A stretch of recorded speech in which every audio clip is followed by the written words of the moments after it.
कहानी चंदन नगर गांव की है, जो हरे भरे पहाड़ियों के बीच बसा हुआ था। ये नगर अपनी शांति और खुशहाली के लिए प्रसिद्ध था। गांव के बीचों बीच एक नीली झील थी, जिसके किनारे से थोड़ी दूरी पर एक पुराना बरगद का पेड़ खड़ा था। कई बच्चे दिन भर वहां खेलते, तो बुजुर्ग उसकी ठंडी छांव में बैठकर किस्से कहानियां सुनाते। गांव की गलियों में रंग बिरंगे घर थे, जहां हर सुबह पकवानों की खुशबू फैल जाती थी। लेकिन इस शांत गांव के ठीक बाहर एक घना जंगल था, जिसे लोग काली छाया का जंगल कहते थे। ये जंगल दिन में तो हरा भरा और सुंदर दिखता, लेकिन शाम होते ही वहां से अजीब अजीब आवाजें आने लगतीं। गांव के बुजुर्ग कहते थे कि वहां रात में सफेद साया घूमता है, और कभी-कभी जंगल से किसी के हंसने या रोने की आवाज आती है। कुछ लोगों का कहना था कि वहां एक पुरानी टूटी-फूटी हवेली भी है, जहां कोई रहता नहीं, लेकिन रात में वहां रोशनी जलती दिखती है। गांव में एक प्राचीन रहस्य भी प्रचलित था। कहा जाता था कि जंगल के बीचों बीच एक गहरी गुफा छिपी हुई है, जिसे गांव के बुजुर्ग मायावी गुफा कहते थे। यह कोई साधारण गुफा नहीं थी। बुजुर्गों के अनुसार जो कोई भी इसमें घुसता, वह या तो रास्ता भूल जाता या फिर वापस ही नहीं आता। कहानी के अनुसार सैकड़ों साल पहले यहाँ एक राजा का महल था। जब दुश्मनों ने हमला किया, तो राजा ने अपना अनमोल खजाना इसी मायावी गुफा में छुपा दिया और उसकी रक्षा के लिए एक जादुई शक्ति छोड़ गया। जिसने भी खजाने को ढूंढने की कोशिश की, उसे माया जाल में फंसा दिया गया। चंदन नगर में मोहन नाम का एक किसान रहता था, जिसके परिवार में उसकी पत्नी लीला और बेटा किशन थे। मोहन एक साधारण किसान था। उसके पास एक छोटी सी जमीन थी, जिस पर वो खेती करके अपने परिवार का पेट पालता और घर का खर्च चलाता था। लेकिन पिछले कुछ सालों से गांव में सूखा पड़ने के कारण उसकी फसल ठीक से नहीं हो रही थी, और इसी बीच उसकी पत्नी की तबीयत खराब हो जाती है, जिस कारण मोहन अपनी पत्नी के इलाज और अपने घर के खर्च के लिए नगर के एक नामी सेठ धनश्याम के पास से कुछ पैसे उधार ले लेता है। देखते देखते उधार लिए मोहन को साल भर बीत जाता है, इसलिए अपने पैसे लेने सेठ मोहन के घर आता है। सेठ जब मोहन के घर आता है, उस वक्त मोहन अपने बेटे किशन के साथ बैठकर बातें कर रहा होता है, और जब वो सेठ को देखता है, तो उसे देखकर वो खड़ा हो जाता है। सेठ जी, आप अचानक मेरे घर, क्या हुआ, कोई काम था क्या? नहीं मोहन, कोई काम नहीं था। बस अपने पैसों के बारे में पूछने आया था। क्या हुआ, कब दे रहा है मेरे पैसे? अब तो पैसे लेकर तुझे साल भर से ज्यादा हो चुका है। कहीं तू मेरे पैसों के बारे में भूल तो नहीं गया है? सेठ से पैसों का सुनकर मोहन परेशान हो जाता है। नहीं सेठ जी, मैं आपके पैसों के बारे में कैसे भूल सकता हूँ? उन्हीं पैसों से तो मेरे पत्नी का इलाज हुआ था। हाँ, तो कब लौट आ रहा है मेरे पैसे? सेठ जी, अब आपसे झूठ बोलकर मैं क्या करूंगा? पर मेरे पास अभी तो पैसे नहीं है, पर मैं पूरी कोशिश करूंगा कि जल्द से जल्द आपके पैसे लौटा सकूं। मोहन की ये बात सुनकर सेठ तो बहुत भड़क जाता है। क्या कहा, तेरे पास पैसे नहीं हैं? और जब तू साल भर में मेरे पैसे नहीं लौटा पाया, तो अब कहां से लाएगा? सेठ जी, मुझे बस कुछ समय और दीजिए, मैं कहीं से कोई इंतजाम करके आपके पैसे लौटा दूंगा। मोहन की ऐसी बातें सुनकर सेठ मोहन को बहुत खरी खोटी सुनाने लगता है, और जब सेठ मोहन को भला बुरा बोल रहा था, उस वक्त उसका बेटा भी ये सारी बातें सुन रहा था।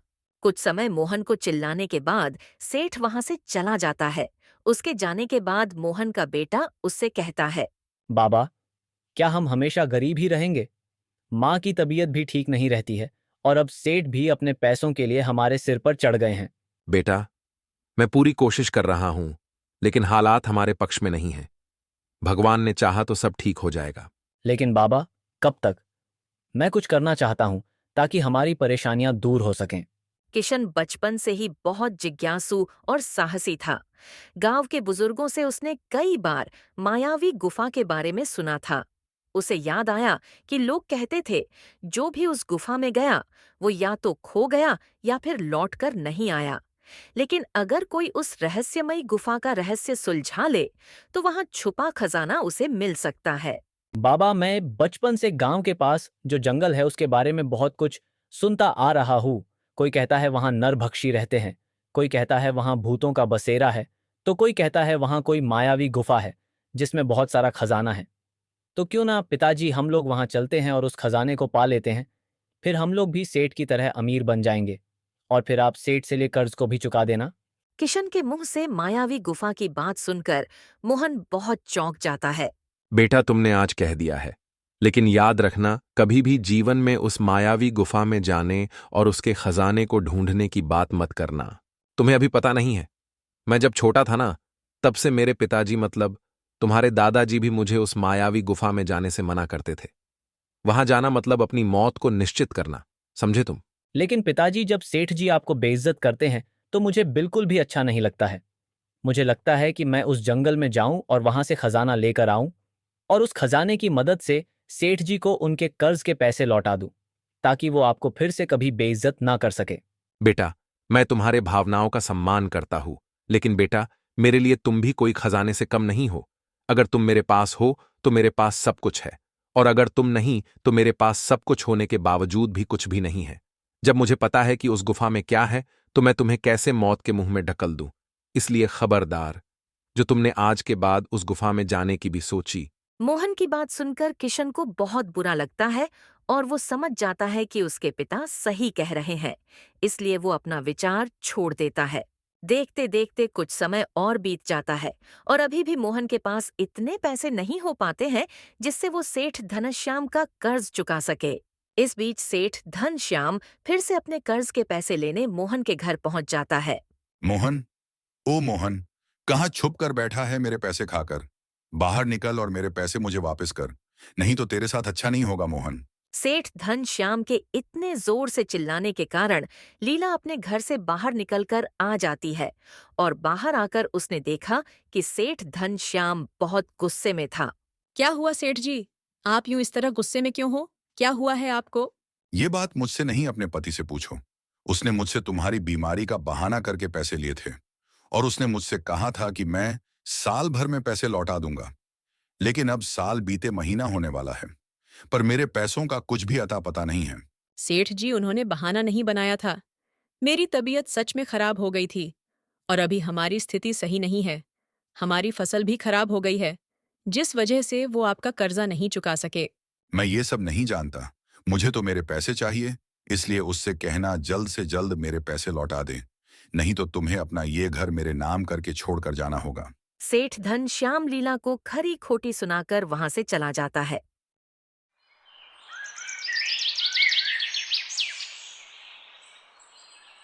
शाम को जब मोहन अपने घर आया तो लीला ने सुबह हुई घटना की सारी जानकारी मोहन को बताई।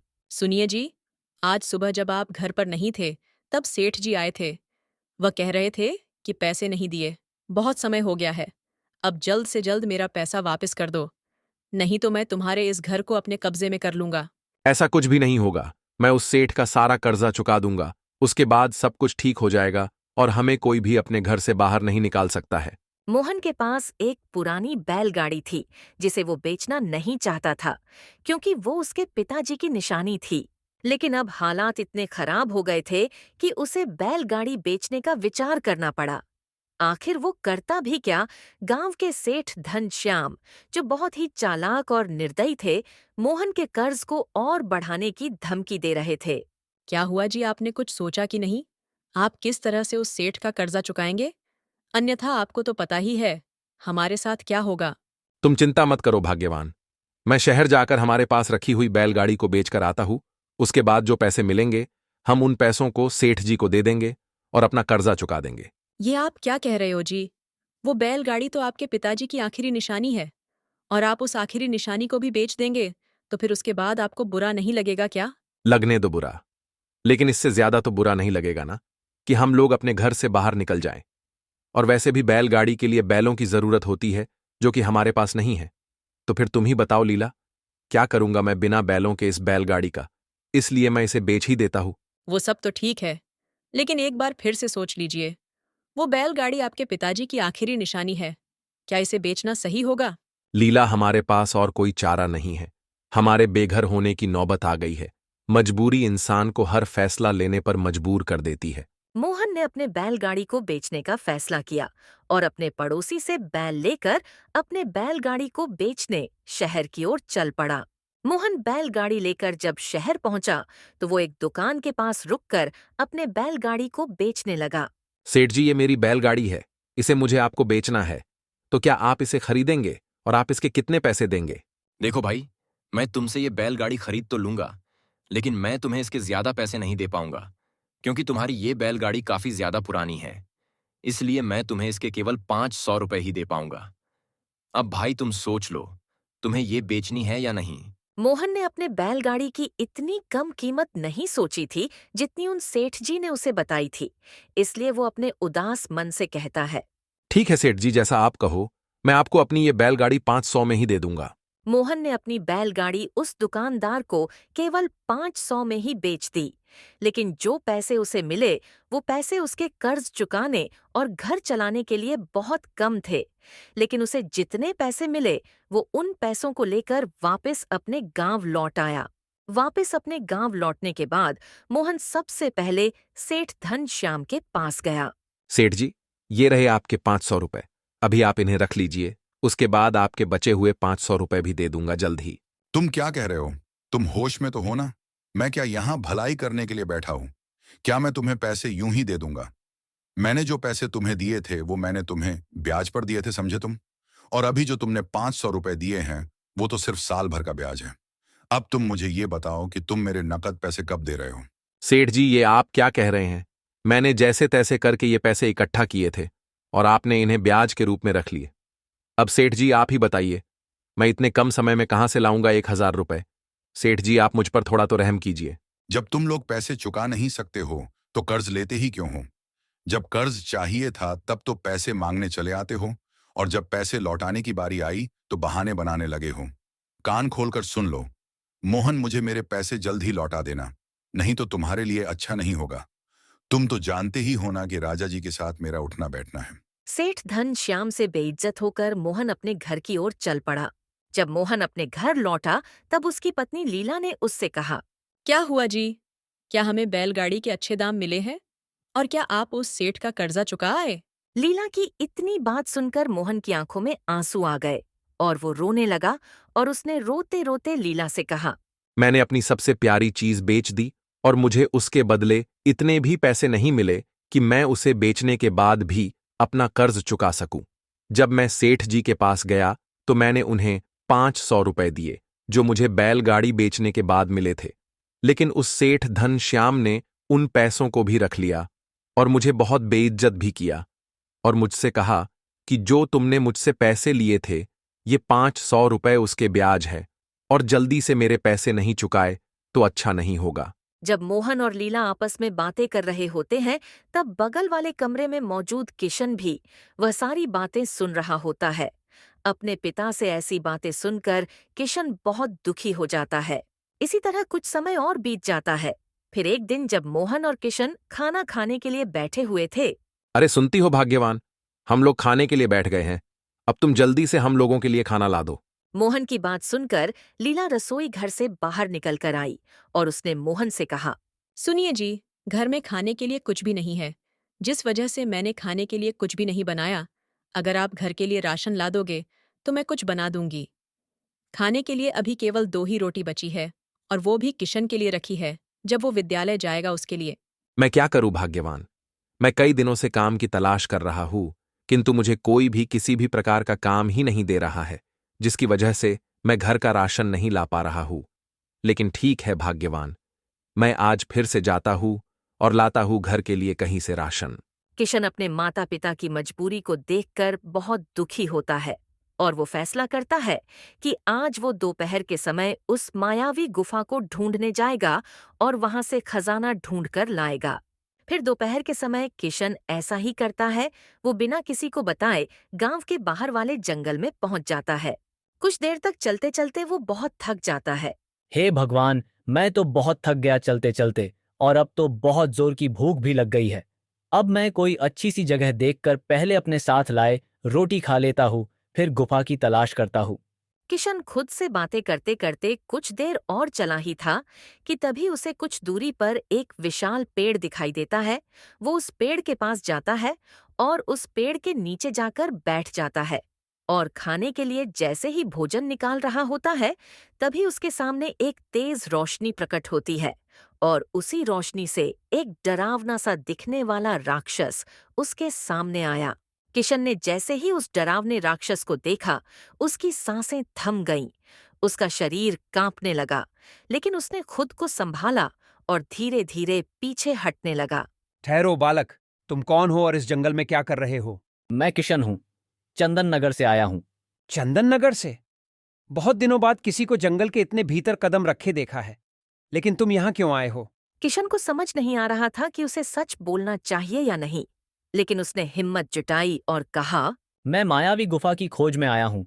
सुना है वहाँ खजाना छिपा है, जिससे मैं अपने परिवार की गरीबी दूर कर सकता हूँ। किशन की बात सुनकर राक्षस जोर जोर से हंसने लगा। खजाना? बालक, तुम नहीं जानते कि जिस खजाने की तुम बात कर रहे हो वो साधारण खजाना नहीं, बल्कि एक श्रापित खजाना है। जो कोई भी उसे लेने आया है वो सदैव के लिए यहीं इसे जंगल का होके रह गया है। लेकिन ऐसा क्यों? बुजुर्ग कहते हैं कि वह खजाना राजा का था। सच कहा, वह खजाना राजा का था, लेकिन राजा ने उसे बचाने के लिए एक तांत्रिक की मदद से श्रापित कर दिया था। उस तांत्रिक ने खजाने की रक्षा के लिए मुझे यहां छोड़ दिया। मैं ऐसे ही किसी को भी अंदर जाने नहीं दे सकता। किशन सोच में पड़ गया, लेकिन उसकी आंखों में अभी भी उम्मीद की किरण थी। पर कोई न कोई तो उस गुफा का रहस्य सुलझा सकता होगा। क्या कोई रास्ता नहीं है जिससे मैं अंदर जा सकूं? रास्ता है, लेकिन बहुत कठिन है। अगर तुम सच में उस गुफा में जाना चाहते हो तो तुम्हें 3 पहेलियों का सही जवाब देना होगा। अगर तुम सफल हुए तो गुफा का द्वार खुलेगा, लेकिन अगर असफल हुए तो तुम भी उन लोगों की तरह गायब हो जाओगे जो पहले आए थे। किशन को थोड़ा डर लगा, लेकिन उसने अपने पिता की बेइज्जती और माँ की तकलीफ को याद किया। उसने खुद को मजबूत किया और राक्षस की आंखों में देखते हुए कहा, ठीक है, मैं तैयार हूं। पूछो अपनी पहेलियां, मैं सही उत्तर दूंगा। राक्षस ने एक गहरी और गूंजती हुई आवाज में किशन से पहली पहेली पूछी। सुनो बालक, पहली पहेली यह है, बिना पंख के उड़ता हूं, बिना मुंह के बोलता हूं, जिसके पास जाता हूं उसे ठंडा कर देता हूं। बताओ, मैं कौन हूं? किशन ने कुछ देर सोचा और फिर उसका दिमाग तेजी से चलने लगा। उसने चारों ओर देखा और अचानक हवा के झोंकों को महसूस किया। फिर वह मुस्कुराया और बोला, पहली पहेली का उत्तर है हवा। राक्षस जोर से हंसा और बोला, शाबाश, ये सही उत्तर है, लेकिन अभी 2 और पहेलियां बाकी हैं। सुनो अगली पहेली। मैं जितना लेता हूं उतना ही बढ़ता हूं, पर जो मुझे रोक ले उसकी दुनिया उजली हो जाती है। बताओ, मैं कौन हूं? किशन इस बार तुरंत उत्तर नहीं दे पाया। उसने सोचते हुए अपने पिता के संघर्ष को याद किया। गरीबी, दुख और कठिनाइयां उसके मन में घूमने लगीं। तभी उसे एहसास हुआ कि यह पहेली किस चीज के बारे में थी। इसका उत्तर है अंधकार। राक्षस की आंखें चमकीं और वह जोर से चिल्लाया, बहुत अच्छे बालक, अब आखिरी पहेली का उत्तर दो और फिर देखो कि गुफा का रहस्य कैसे खुलता है। अब आखिरी पहेली ध्यान से सुनो। मेरा कोई आकार नहीं, फिर भी मुझे देखा जा सकता है। मैं जीवन का आईना हूं, पर फिर भी मैं कभी नहीं झूठ बोलता। बताओ, मैं कौन हूं? इस बार किशन थोड़ा घबरा गया। उसे कुछ समझ नहीं आ रहा था। उसने चारों ओर देखा, पेड़ों की ओर देखा, फिर अपनी ही परछाई पर नजर पड़ी। तभी उसे जवाब समझ आ गया। तीसरी पहेली का उत्तर है प्रतिबिंब। राक्षस एक पल के लिए शांत हो गया, फिर जोर से अट्टहास करने लगा। क्या बात है, तुमने तीनों पहेलियों का सही उत्तर दिया बालक। यह पहली बार है जब किसी ने यह कर दिखाया है। अब मैं तुम्हें मायावी गुफा का रास्ता बताऊंगा, लेकिन याद रखना, खजाना देखकर लालच में मत पड़ जाना, वरना इसका अंजाम बुरा भी हो सकता है। याद है ना, ये एक श्रापित खजाना है। किशन ने सिर हिलाया और आत्मविश्वास से बोला, जी, मैं किसी लालच में नहीं आया हूँ। मुझे बस मेरे माता पिता की मदद करनी है। अगर ऐसी बात है तो जब तुम अंदर जाओगे तो तुम्हें वहां एक पतीला दिखेगा जो सबसे अलग रखा होगा। तुम उसे अपने साथ ले जाना, वो तुम्हारी बहुत मदद करेगा। पतीला? पतीला किस प्रकार मेरी मदद करेगा? वो कोई मामूली पतीला नहीं है, वो जादुई पतीला है। उसमें तुम जो भी चीज डालोगे वो कई गुना हो जाएगी। इसकी मदद से तुम अपने माता पिता की बहुत मदद कर सकते हो। राक्षस की बात सुनकर किशन को ये सही लगा, इसलिए उसने उसे फौरन से हाँ कर दिया। किशन के हाँ करते ही राक्षस ने अपने हाथ उठाए और जमीन पर एक मंत्र फूंका। अचानक धरती कांपने लगी और सामने पहाड़ के बीच एक छिपा हुआ रास्ता खुल गया। किशन को रास्ता दिखाने के बाद राक्षस भी वहां से गायब हो गया।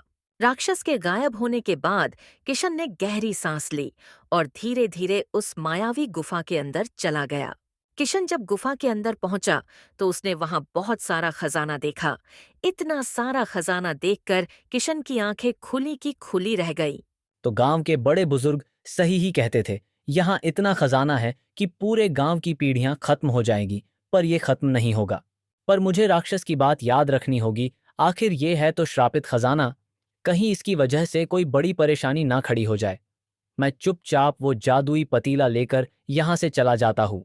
किशन वो जादुई पतीला ढूंढने लगता है, पर उसे वो कहीं नजर नहीं आ रहा था। हे भगवान, वो पतीला तो यहाँ है ही नहीं। अब मैं क्या करूं? मैं ये हीरे जवाहरात नहीं ले जा सकता, मुझे इनकी जरूरत नहीं है। मुझे किसी तरह बस वो जादुई पतीला मिल जाए। किशन के ऐसा कहते ही अचानक से वो जादुई पतीला उसके सामने आ जाता है। उस जादुई पतीले को अचानक देख किशन भी डर जाता है। सच में ये कोई बहुत बड़ी मायावी गुफा है। यहाँ कब क्या हो जाए कुछ पता नहीं। मैं फटाफट से पतीला लेकर अपने घर चलता हूँ।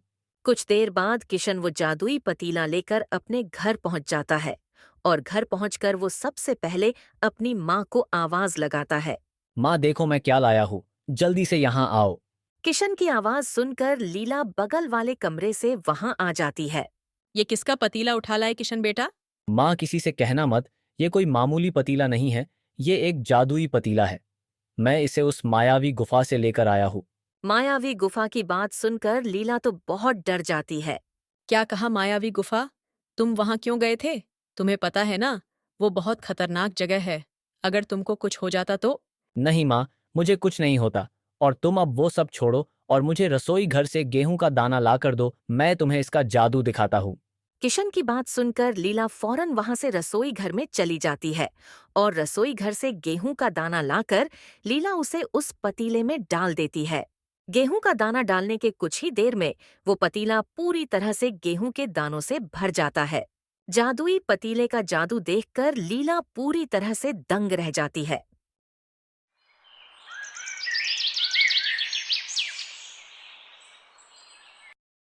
शाम को जब मोहन घर आया तो लीला ने तुरंत उसे जादुई पतीले की सारी बात बता दी। फिर क्या था, मोहन ने उस जादुई पतीले की मदद से कुछ पैसे जमा किए और ले जाकर सेठ घनश्याम को दे दिए।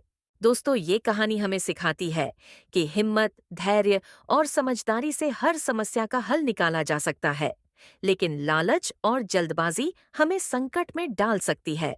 अगर आपको ये कहानी पसंद आई हो तो वीडियो को लाइक करें, कमेंट में अपनी राय दें और ऐसे ही रोमांचक एनिमेटेड स्टोरीज के लिए हमारे चैनल को सब्सक्राइब जरूर करें।